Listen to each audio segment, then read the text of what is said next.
உங்க எல்லாத்துக்கும் பொண்ணு பிடிச்சிருந்தா கல்யாணம் முடிஞ்ச மாதிரி தான். என்னது எல்லாத்துக்குமா? ஆமாங்க, நாங்களும் 10-15 இடத்துல பொண்ணு பார்த்தோம். பொண்ணு எங்களுக்கு ரொம்ப பிடிச்சிருந்தது. அந்த அம்மாவுக்கு தான் பிடிக்கல. அந்த அம்மா யாருங்க? உங்க வரவுங்களா? எங்க பக்கத்து வீட்டுல வாடகைக்கு குடி இருக்கிறவங்க. ஆக உங்க தொகுதிக்கே பொண்ணு பிடிச்சிருந்தாதான் கல்யாணம் சொல்றீங்க. என்ன வரப்போற மருமக எங்க வீட்டுக்கு மட்டும் இல்ல, எங்க ஊருக்கே மருமகளா இருக்கணும். என்னது? உணர்ச்சி வசப்படாதீங்க. எங்க குடும்பம் அவ்வளவு மரியாதையான குடும்பம்னு சொல்ல வந்தேன். ஓஹோ, அவ்வளவு பெருசு இல்லையா? இந்த அம்மா யாரு? என் தங்கச்சிங்க. ஏமா உங்க வீட்டுக்கார வரலையா? அவன் கிடக்குறான் புறம்போக்கு. அவனை பத்தி என்ன பேச? என்ன புருஷனை பத்தி பேசின உடனே குப்புன்னு ஏறுது இந்த அம்மாவுக்கு. அது ஒண்ணு இல்லைங்க, கல்யாணமான மறுநாள புருஷன் முண்டாட்டிக்குள்ள ஒரு கசம்சா, அதான் நேரம் இங்க வந்துருச்சு. என்னாச்சு? சாதாரண நூல் பட விவகாரங்க. வாங்கி தர மாட்டேன்ட்டாரா? இல்லைங்க, தோச்சு கொடுக்க மாட்டேன்னு சொல்லிட்டான். அதுக்கப்புறம் அவங்களுக்குள்ள அடிதடி சண்டைன்னு ஆகி போயிருச்சுங்க.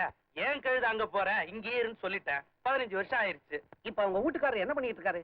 அது லாண்டரி கடை வச்சிருக்கிறதா கேள்வி. ஆனா என் பையனை பத்தி நீங்க கவலையே பட வேண்டாம். புடவை நல்லாவே துவைப்பான். எல்லாம் ஏற்றேலி.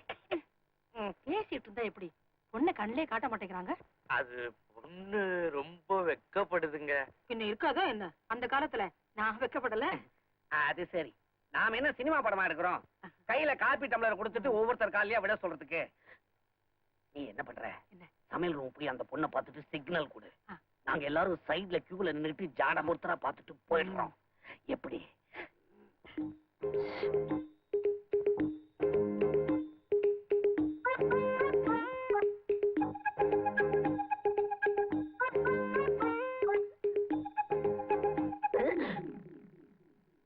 அழகு வழியுதுன்னா அசடுல வழியுது.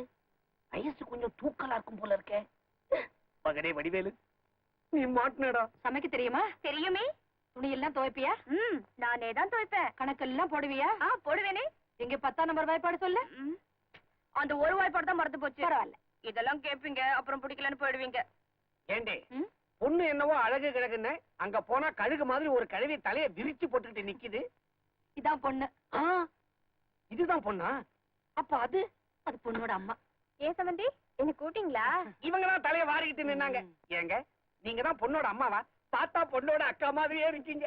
எங்க ஊர்ல எல்லாரும் என்ன அப்படிதான் சொல்லுவாங்க. நீ ஏன் வெக்கப்படுற?